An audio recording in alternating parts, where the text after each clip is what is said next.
Kerajaan bayar 1.5 juta ringgit kepada keluarga anggota bomba Allahyarham Muhammad Adik. Suami ingkar bayar tuntutan nafkah berdepan tindakan pembekuan akaun bank.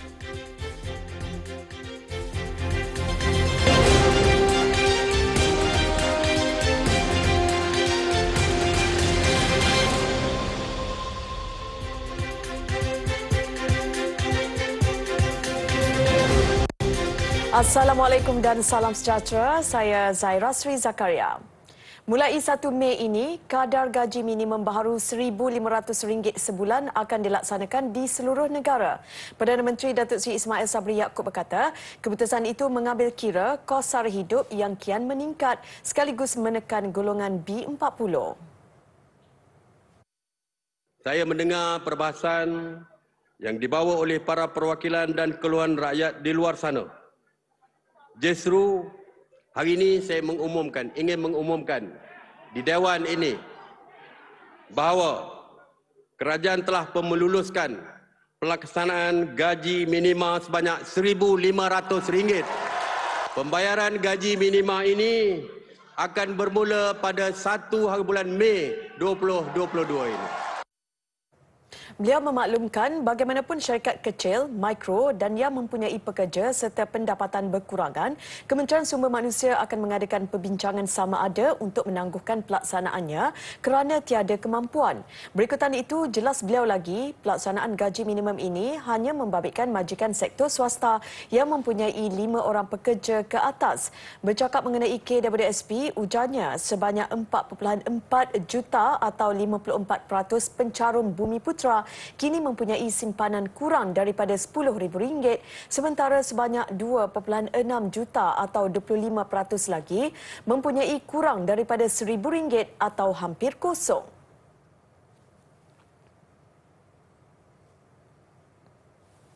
Kerajaan membayar ex gratia berjumlah 1.5 juta ringgit kepada keluarga anggota bomba Allahyarham Muhammad Adik Muhammad Kasim yang terkorban dalam rusuhan pada 2018. Perdana Menteri memaklumkan jawatan kuasa khas bagi menyiasat kes kematian Muhammad Adik dijangka membentangkan laporan interim sebelum akhir bulan ini. Walaupun siasatan masih berjalan, tetapi kerajaan telah pun, saya ingin maklumkan di sini saya maklumkan dan tidak pernah diumumkan sebelum ini. Kerajaan telah pun membayar ex gratia berjumlah 1.5 juta ringgit kepada keluarga arwah pada 29 November 2021. Inilah bukti kesungguhan dan keprihatinan UMNO di dalam membela nasib rakyat. Beliau berkata demikian ketika menyampaikan ucapan penggulungan pada Perhimpunan Agung UMNO 2021 di Pusat Dagangan Dunia Kuala Lumpur siang tadi.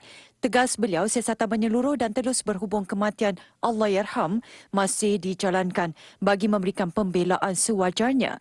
Sementara itu, mengulas lanjut berhubung pendedahan dibuat bekas Peguam Negara Tommy Thomas dalam bukunya. Beliau berkata pasukan petugas khas sedang mengambil tindakan termasuk memanggil pihak yang terlibat. Laporan interim akan dibentangkan pada bulan depan. Dan saya memberi janji kepada perwakilan sekalian, jika ada kesalahan dikesan, saya pasti akan ambil tindakan kepada Tommy Thomas dan Tommy.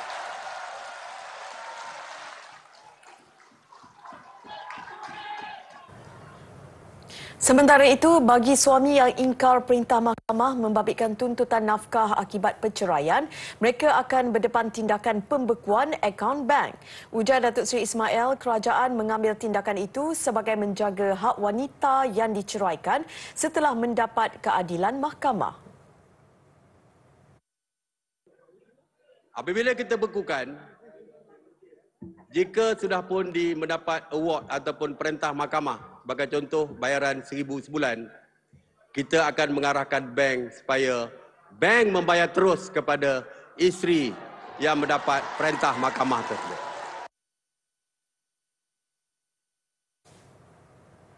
Jangan suka-suka hati naikkan harga tepung. Tindakan akan diambil terhadap pihak yang dikesan menaikkan harga tepung tidak bersubsidi menjelang Ramadan dan Aidilfitri ini. Tegas Menteri Perdagangan Dalam Negeri dan Hal Ehwal Pengguna, Datuk Seri Alexander Nantalinggi, menaikkan harga secara tidak berpatutan boleh dikenakan tindakan mengikut Akta Kawalan Harga dan Anti Pencatutan 2011 walaupun harga tepung tidak bersubsidi tidak dikawal.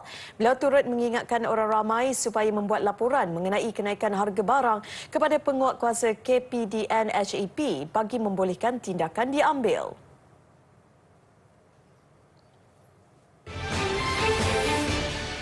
Datuk Seri Alexander Nantalinggi hari ini melancarkan program inisiatif pendigitalan sektor peruncitan Ready di Pulau Pangkor. Beliau berkata pelaksanaan Ready di Pulau Pangkor penting bagi memberi momentum kepada agenda digitalisasi negara terutama untuk pemain industri sektor peruncitan. Ready menggalakkan pemain industri sektor peruncitan sentiasa seiring dengan perkembangan digitalisasi terutama teknologi transaksi pembayaran secara digital dan memastikan transaksi dilaksanakan dalam keadaan selamat dalam norma baharu. KPDN HEP mensasarkan 15,000 peniaga di seluruh negara ini menerima manfaatnya. Sehingga 15 Mac tahun ini, seramai 3,347 peniaga telah mengadaptasi program Ready. 2 tahun tidak dibenarkan beroperasi akibat penularan COVID-19.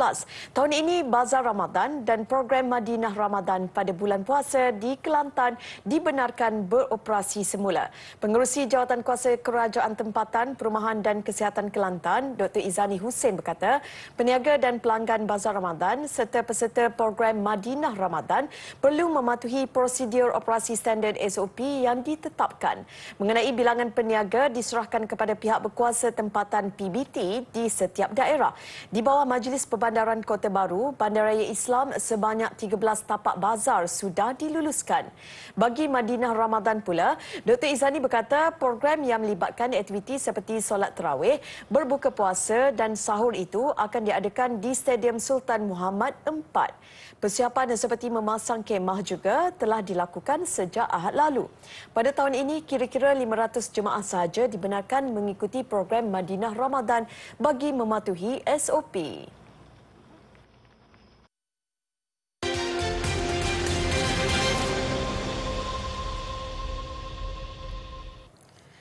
Bertemu kembali. Operasi mencari dan menyelamat SAR 2 mangsa tertimbus runtuhan kuari di Keramat Pulai Simpang Pulai Perak yang memasuki hari ke-12 memasuki fasa baharu apabila pasukan pencarian sudah mengenal pasti satu titik tepat jangkaan kedudukan mangsa. Jurucakap Jabatan Bomber dan Penyelamat Malaysia JPPM Perak berkata, susulan itu pihak syarikat yang menyelenggara kuari terbabit mencadangkan agar kerja penggerudian mula dilakukan di titik berkenaan. Kerja penggerudian yang dicadangkan adalah seluas 9.3 meter persegi membabitkan kedalaman 11 meter. Titik jangkaan dikenal pasti melalui hasil perbincangan bersama semua agensi yang terbabit dalam operasi SAR. Penggerudian akan dibuat menggunakan jentera penggerudi dengan dipantau sepenuhnya oleh pasukan khas operasi, taktikal dan penyelamat Malaysia dan pasukan mencari dan menyelamat khas Malaysia.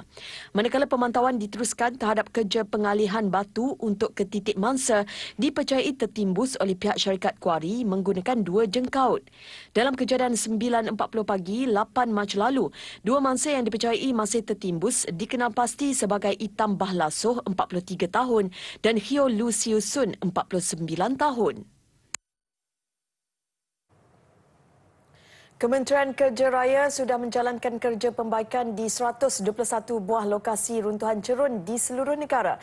Menteri Kanan Kerja Raya Datuk Seri Fadilah Yusof berkata, ia adalah sebahagian dari 327 lokasi yang dikenal pasti dengan kos pembaikan berjumlah lebih 400 juta ringgit dan kesemua runtuhan ini membabitkan kawasan di bawah seliaan jalan-jalan persekutuan. Ada yang dah siap, ada masih dalam pembinaan, ada yang dalam perancangan. Mengikut berapa keseriusan keruntuhan tersebutlah. Ada yang berskala besar, ada yang berskala kecil. Yang kecil itu sebahagiannya dah siap. Yang sederhana dalam perancangan dan yang besar itu mungkin memerlukan lebih banyak masa untuk kita selesaikan.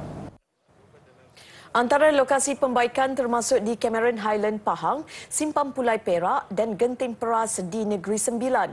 Beliau berkata demikian ketika menyertai FT Roadpedia 2.0 bagi meninjau lokasi pembaikan cerun pasca banjir Gunung Jerai di Yan. 10 lokasi pembaikan di Gunung Jerai dikenal pasti dengan 7 daripadanya selesai kerja pembaikan. 3 lagi lokasi dalam proses pembaikan berada pada kemajuan projek antara 70 ke 90%. Kos pembaikan di lokasi ini berjumlah 15 juta ringgit. Beberapa kawasan lain di Kedah yang merekodkan runtuhan baru turut akan dibaiki dengan peruntukan berjumlah 6 juta ringgit.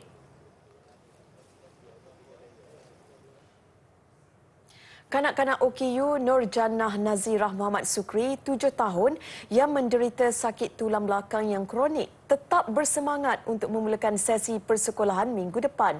Dia yang tinggal di Kampung Ibuk Kemaman, Terengganu, mengimpikan sebuah kerusi roda agar dapat memudahkannya ke sekolah.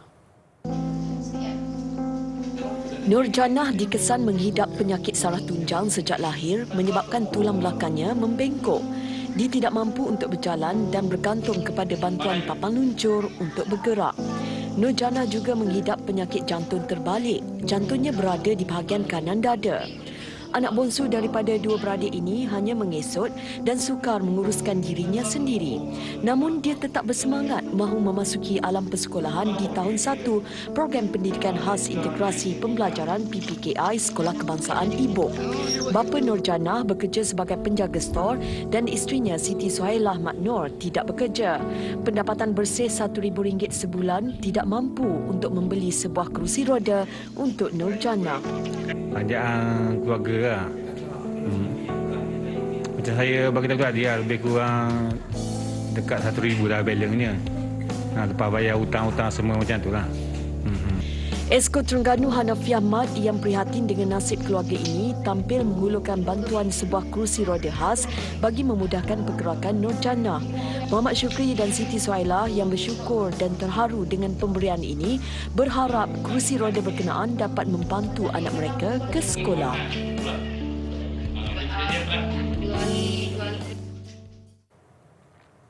Habuan RM10,000 akan diberikan kepada sesiapa yang menjumpai warga emas Lausam 84 tahun yang hilang sejak 8 hari lalu ketika mendaki puncak jelapang di Ipoh, Perak.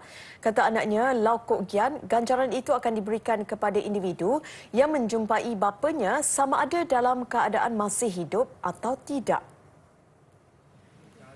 Menurut Kok Gian, ganjaran berkenaan ditawarkan susulan operasi mencari dan menyelamat dilakukan pihak Jabatan Bomber dan Penyelamat Malaysia Perak terhadap bapanya ditamatkan semalam dengan tiada sebarang petunjuk ditemui. Khidmat profesional seperti Malim Gunung turut dirayu bagi pencarian bapanya yang dikesan hilang kira-kira jam 6 petang 11 Mac lalu ketika melakukan aktiviti mendaki di puncak jelapang. Kok Gian ditemui di pos kawalan tempat kejadian di kawasan perindustrian dekat Taman Puncak Jelapan Maju. Berada di sisi Kok Gian, ibunya Chin Ah Yung, 81 tahun. Bapanya dikatakan tidak menghidapi sebarang penyakit kronik dan disifatkan sebagai pendaki berpengalaman. Lokasi pendakian terbabit adalah trek biasa dilalui bersama ahli kumpulannya. Walaupun operasi mencari bapanya sudah ditamatkan oleh pihak bomba, Kok Gian tetap mensahihkan penghargaan kepada pasukan mencari yang telah berusaha sebaik mungkin. Difahamkan operasi mencari Lausam dilanjutkan seminggu lagi atas inisiatif Ibu Pejabat Polis Daerah Ipoh bermula hari ini.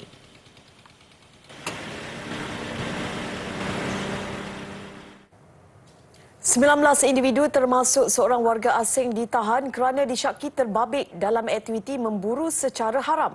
Menurut Ketua Pengarah Perhilitan Datuk Abdul Kadir Abu Hashim menerusi operasi bersepadu Khazanah OBK sejak Januari lalu, pihaknya merampas pelbagai bukti termasuk spesies hidupan liar bernilai RM54,000.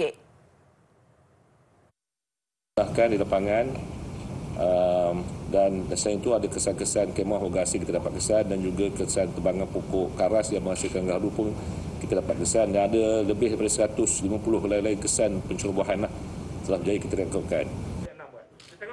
11 kertas siasatan turut dibuka atas pelbagai kesalahan sejak Januari lalu. Dalam siri operasi berkenaan, Perhilitan mengesan 150 kesan pencerobohan di dalam kawasan hutan simpan dipercayai untuk mencuri hasil hutan seperti kayu gaharu. Sejak 2019, 1,435 jerat hidupan liar dikesan dan dimusnahkan. Kebanyakannya diperbuat daripada dawai dan kabel. Dalam tempoh itu, 187 kertas siasatan dibuka dengan nilai sitaan keseluruhan dalam tempoh 3 tahun lebih 36 juta ringgit. Syarikat farmaseutical AstraZeneca menghasilkan ubat pertama yang dapat menghalang orang ramai daripada dijangkiti COVID-19. Lapor Daily Mail, ubat antibodi yang diluluskan di United Kingdom UK itu berupaya menyelamatkan 500,000 rakyat Britain yang mengalami imunosupresi dan bertindak balas dengan baik terhadap vaksin COVID-19. Evusheld didapati mampu mengurangkan risiko individu mendapat gejala simptomatik COVID-19 sekitar 80% bagi tempoh 6 bulan semasa ujian klinikal dilakukan pada tahun lalu. Bagaimanapun, Jabatan Kesihatan UK belum membuat sebarang tempahan walaupun ubat tersebut sudah digunakan kepada individu berisiko di Amerika Syarikat Disember lalu. Agensi Pengawal Selia Produk Ubat-ubatan dan Penjagaan Kesihatan MHRA yang meluluskan Evusheld menjelaskan ubat tersebut didapati mempunyai pelindungan tahan lama. Evusheld digunakan melalui 2 suntikan pada masa sama dan menggunakan antibodi dikenali sebagai protein imun yang diubah suai dalam makmal bagi menjadikannya tahan lebih lama.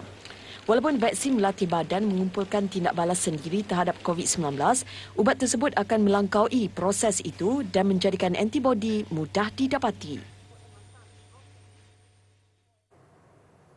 Kementerian Pertahanan Rusia mengeluarkan kenyataan bahawa tenteranya telah memusnahkan depot bawah tanah lokasi penyimpanan peluru berpandu dan peluru pesawat di wilayah Ivano-Frankivsk, Ukraine dengan menggunakan peluru berpandu hypersonic Kinzhal. Kenyataan itu juga menyatakan radio tentera Ukraine dan pusat peninjauan berhampiran pelabuhan bandar Odessa turut dimusnahkan dengan sistem peluru berpandu pantai. Ia merupakan kali pertama Moskow menggunakan senjata hypersonic Kinzhal itu dalam operasi ketenteraan khas ke atas Ukraine. Penggunaan peluru berpandu hypersonik itu tidak dapat dikesan oleh radar kerana tahap kelajuan yang amat tinggi. Peluru berpandu itu telah ditakrifkan beberapa kali sebagai senjata super yang digunakan oleh Presiden Vladimir Putin. Pemilik kelab bola sepak Johor Darul Takzim Tunku Ismail Sultan Ibrahim menjelaskan proses penukaran rumput padang di Stadium Nasional Bukit Jalil dijangka bermula pada Januari tahun depan. Projek yang menelan belanja antara 1.2 juta hingga 1.4 juta ringgit itu dijangka siap dalam tempoh 4 bulan. Projek penukaran rumput kepada jenis Zion Zoysia itu terpaksa dilakukan bermula awal tahun depan kerana Stadium Nasional mempunyai komitmen untuk beberapa acara tahun ini. Kita nak ada quality football di mana bukan saja pasukan JDT, semua pasukan termasuk national team dapat bermain the modern day punya football. Because kalau kita tengok, kita amat kekok apabila kita main di luar negara. You can see from the national team. Because kebanyakan recruitment of players datang daripada pasukan-pasukan lain dah kebiasaan main dengan that particular padang. Kalau kita boleh synchronizkan semua padang sama, di mana setiap pasukan boleh main sama, even when you have a national call-up, pemain-pemain ini pun tak ada kekok untuk ikut rutin macam mana jurulatih perlukan mereka beraksi. Kurniaan yang amat signifikan kepada pembangunan bola sepak di negara kita. Kita semua sedia maklum bahawa keadaan padang di Stadium Nasional Bukit Jalil ini sentiasa menjadi perbualan banyak pihak dan saya selaku Menteri Belia dan Sukan ketika ini amat menyambut baik kurniaan ini dan berpandangan amat bertepatan pada masanya.